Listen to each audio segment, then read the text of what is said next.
Hello and welcome to everyone. आज देखने वाले हैं आप लोग का Assam TET paper 1 LP level का चाइल्ड पेडागोजी यानी कि चाइल्ड डेवलपमेंट जो आप लोग का सीडीपी है वहाँ से आंसर की देखेंगे। तो आप लोग का जो 30 क्वेश्चन है 30 क्वेश्चन को ट्राई करेंगे हम लोग 1 बाय 1 करके उन सारे क्वेश्चन का सही ऑप्शन सिलेक्ट करेंगे। तो चलिए देखते हैं। सबसे पहले हमारा क्वेश्चन आता है क्या, the occurrence of O in SOR concept is responsible in regulating the behaviour of the organism and making psychological activity. Option यहाँ पे आप लोग का 4 है, कॉन्फ्लेक्स, डायनेमिक, फिक्स्ड और पजल। हिंदी में क्या है कि SOR की अवधारणा अनुशासनिकता है, पूर्व आचरण की नियमितता का भार देना और मानसिक कार्यकलापों का बढ़ावा देना, मिश्र, सक्रिय, स्थिर और विचलित। तो इसका सही आंसर आपका हो जाता है ऑप्शन नंबर बी यानी कि डायनेमिक की हिंदी में आपका हो जाएगा सक्रिय, ये हो जाएगा। अब देखेंगे नेक्स्ट क्वेश्चन नंबर 2 है कि निदानात्मक मनोविज्ञान का प्रयोग की दिशा है। Clinical psychology deals with the practical aspect of abnormal psychology, educational psychology, child psychology, experimental psychology. जो आपका निदानात्मक मनोविज्ञानी की प्रयोग दिशा है वो आपका क्या हो जाएगा। तो इसका सही आंसर आपका हो जाएगा ऑप्शन नंबर ए। अब नेक्स्ट क्वेश्चन देखेंगे क्वेश्चन नंबर थर्ड है कि who suggested the mental process and events are unimportant और even totally non existent. Option है जंग, वाटसन, वुड और हल। यानी कि मानसिक प्रक्रिया और घटनाएं महत्वहीन और यहाँ की जो आपका संपूर्ण अस्तित्व विहीन है, यह किसने कहा था।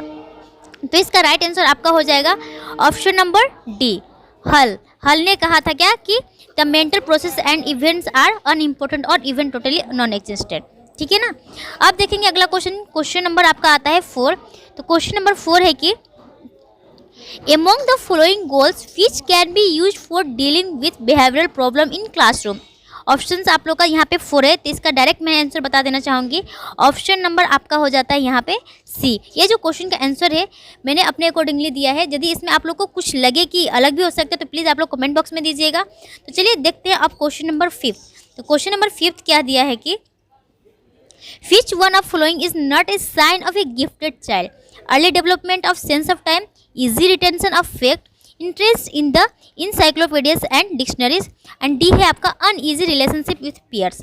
यहाँ पे आपका सही आंसर हो जाएगा ऑप्शन नंबर डी यानी कि uneasy relationship with peers, सहपाठियों के साथ असहज व्यवहार। ये आपका गलत हो जाता है, लक्षण नहीं है, किंतु जो आपका ऊपर का जो थर्ड है वो आपका लक्षण में आ जाता है। अब देखेंगे अगला क्वेश्चन नंबर 6। तो क्वेश्चन नंबर 6 है कि in the neuron which one of following carriers information towards the cell body in the neuron.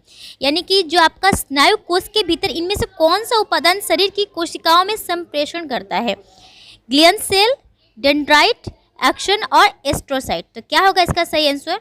इसका सही आंसर आपका हो जाता है ऑप्शन नंबर बी, आपका डेंड्राइट हो जाएगा। क्वेश्चन नंबर 6 का आंसर बी हो जाएगा।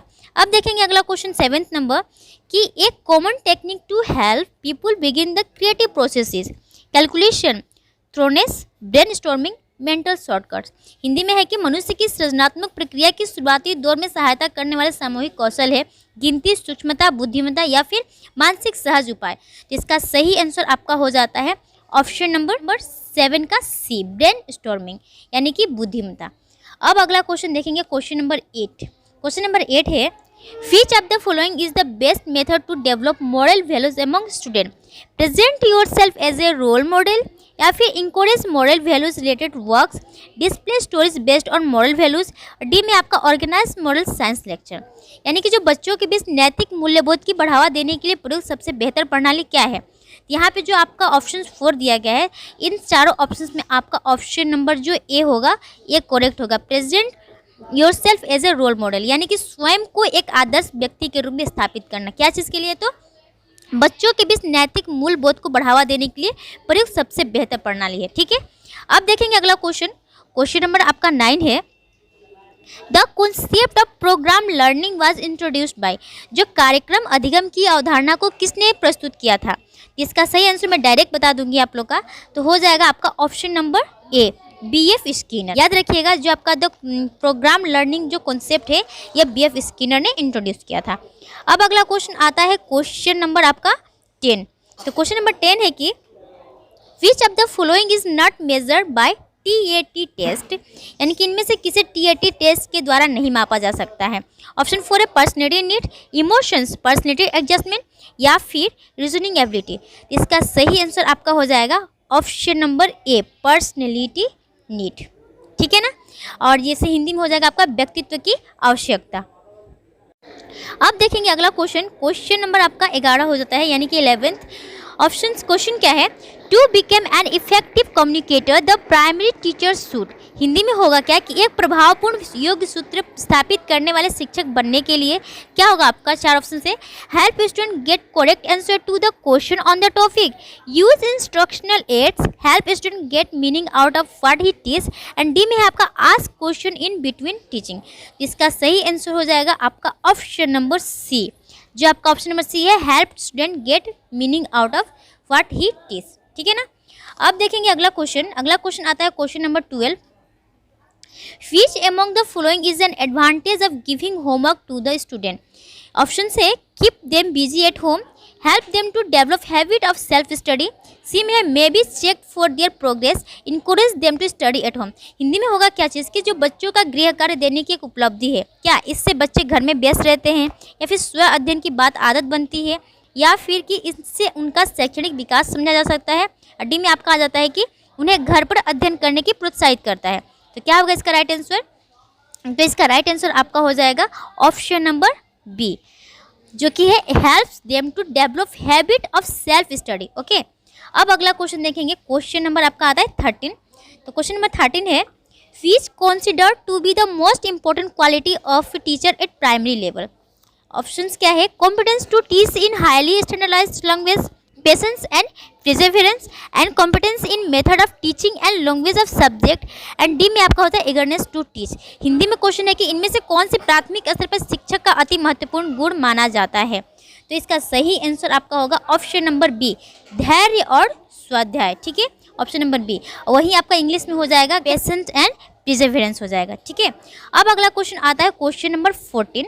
तो क्वेश्चन नंबर 14 है कि which article of Indian constitution provides special safeguard for the educational upliftment of the backward communities, यानी कि जो आपका संविधान की कौन सा अनुच्छेद पिछड़ी जाति के शैक्षणिक विकास की विशेष सुरक्षा देता है। ऑप्शन है आपका 21, आर्टिकल 46, आर्टिकल 56, आर्टिकल 30। तो क्या होगा इसका सही आंसर, इसका सही आंसर हो जाएगा आपका ऑप्शन नंबर बी, आर्टिकल 46। इस आर्टिकल के तहत क्या होता है, पिछड़ी जाति की जो शैक्षणिक विकास होता है इसमें सुझाव दिया जाता है और उनकी सुरक्षा किया जाता है। अब अगला क्वेश्चन होता है 15 नंबर। 15 नंबर क्वेश्चन है कि which of the following is not a stage of Kohlberg theory of moral development, इनमें से कौन सा कोहलबर्ग के नैतिक विकास के सिद्धांत का एक स्तर नहीं है। ऑप्शंस फॉर है social contract and social rights, individualism and exchange, C में है यूनिवर्सल प्रिंसिपल, एंड डी में है इंटरपर्सनल रिलेशनशिप। इसमें से आप लोग को बता दूं, यहाँ पे जो आपका चारों ऑप्शंस करेक्ट है, लेकिन एक चीज़ यहाँ पे मिस्टेक दे दिया, क्या चीज़ कि यहाँ पे जो होता है सोशल कॉन्ट्रैक्ट होता है किंतु सोशल राइट्स नहीं होता है, ठीक है। ये जो आपका ऑप्शन होगा ये आपका गलत, यानी कि पूछा है ना नॉट स्टेज ऑफ कोहलबर्ग, तो ये हो जाएगा आपका सही आंसर। अब देखेंगे क्वेश्चन नंबर 16 है क्या, Which of the following is correct sequence of needs according to Maslow theory of motivation। यहाँ पे क्वेश्चंस बोल रहा है क्या कि जो मैस्लो का मोटिवेशन थ्योरी है तो वहाँ पे जो नीड्स का जो आपका सिक्वेंस होगा क्या होगा। तो सिक्वेंस वाइज यहाँ पे डायरेक्ट आपका आंसर बता दूंगी। ऑप्शन नंबर जो बी है ये आपका करेक्ट हो जाएगा, साइकोलॉजिकल नीड्स, फिर सेफ्टी नीड, उसके बाद आता है लव एंड बिलोंगिंग नीड्स, और उसके बाद आता है स्टीम, तब जाके आता है आपका लास्ट में सेल्फ एक्चुअलाइजेशन नीड्स। अब आता है अगला क्वेश्चन, क्वेश्चन नंबर 17। तो क्या है question number 17, Which theory of learning emphasize on making the student active for the discovery of knowledge in place of becoming a passive listener only। यानी कि जो अधिगम का कौन सा सिद्धांत बच्चों को सिर्फ मुक्त श्रोता होने के बदले उन्हें ज्ञान की खोज के लिए क्रियाशील बनाने का जोर देता है। Options for stimulus response theory, conditioning theory, gestalt theory और कंस्ट्रक्टिव थ्योरी। तो क्या होगा इसका सही आंसर, तो इसका सही आंसर हो जाएगा आपका ऑप्शन नंबर डी, कंस्ट्रक्टिविस्ट हो जाएगा, ठीक है, यानी कि रचनात्मक सिद्धांत। अब देखेंगे अगला क्वेश्चन, question number 18। Choose the right meaning of comprehensive evaluation.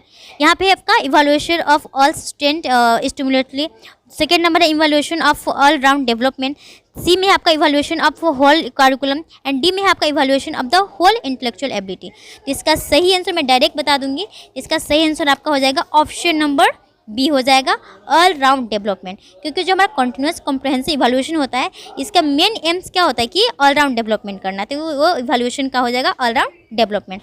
अब देखेंगे अगला क्वेश्चन। तो क्वेश्चन नंबर 19 है, Why is it important to teach mother tongue at the primary school? Options for it makes learning easy, it helps in the intellectual development of student, C में है creates a natural atmosphere of student to learn, and D में है help in developing self confidence among student।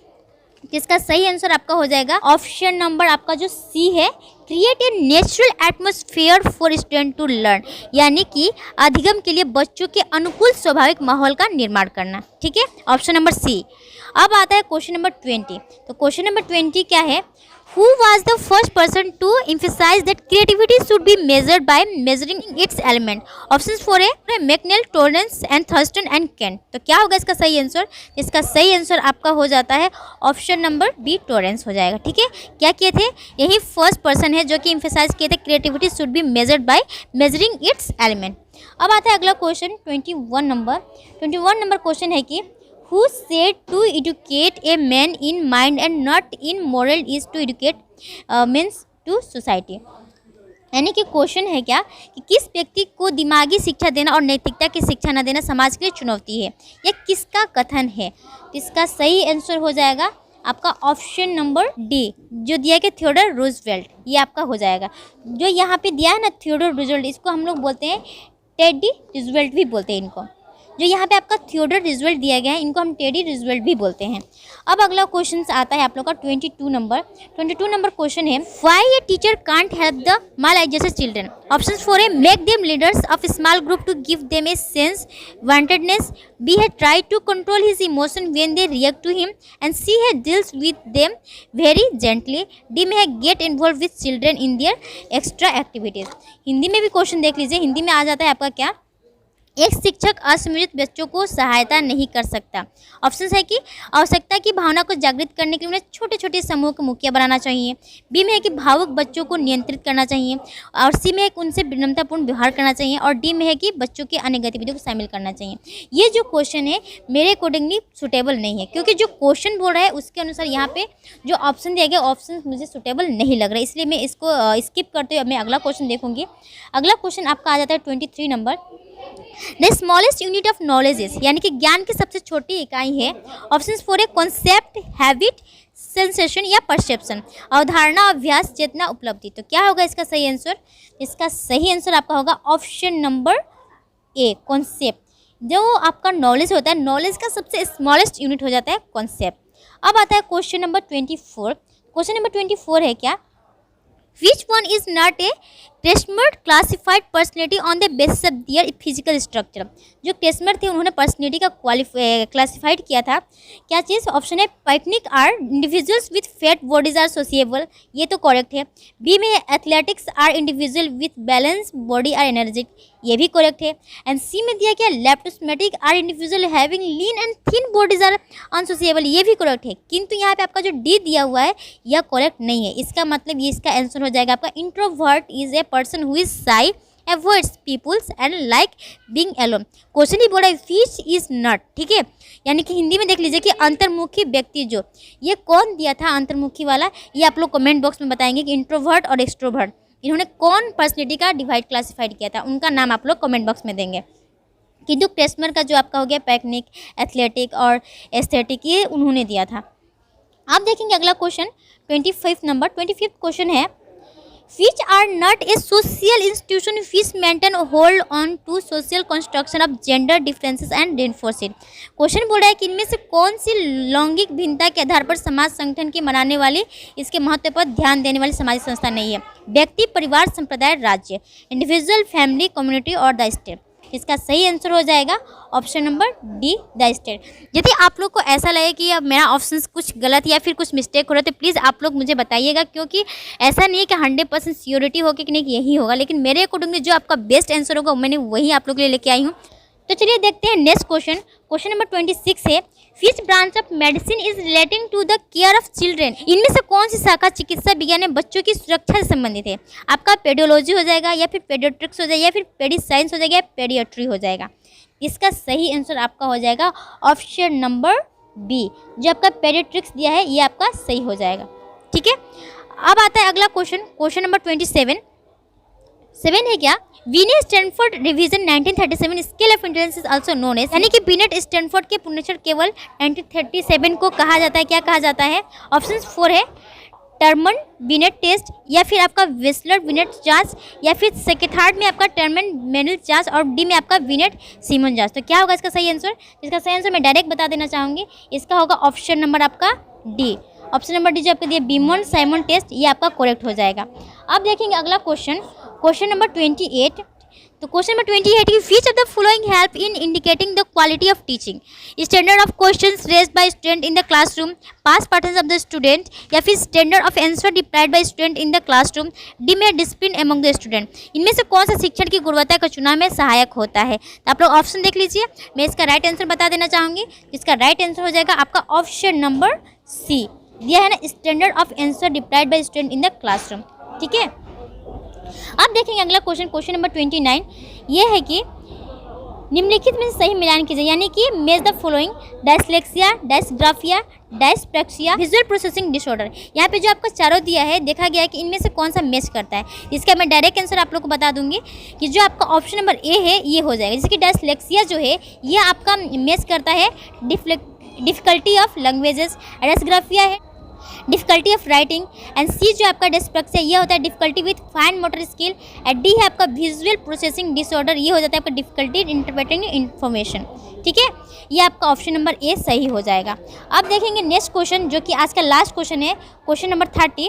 Eight which stage of Jean पियाजे 4 stage of learning does a child begin the process of thinking, यानी कि gene पियाजे जो थे उन्होंने अधिगम की 4 अवस्थाओं में से कौन सी अवस्था में बच्चा सोचना प्रारंभ करता है। तो यहाँ पे आपका जो 4 ऑप्शन सेंसोरी मोटर ये तो होगा नहीं, फॉर्मल ऑपरेशन ये भी नहीं होगा, और सी में जो कॉन्क्रीट ऑपरेशनल स्टेज ये भी नहीं होगा, लेकिन जो आपका डी ऑप्शन है प्री ऑपरेशनल स्टेज, यानी कि पूर्व संज्ञानात्मक स्तर, ये आपका सही हो जाता है। तो ये रहा आप लोग का CDP से 30 CDP का आंसर की। यदि आप लोग को वीडियो में कुछ ऐसा क्वेश्चन लगे कि गलत है तो आप लोग प्लीज़ कमेंट बॉक्स में दीजिएगा। तो आज के लिए इतना ही, थैंक यू।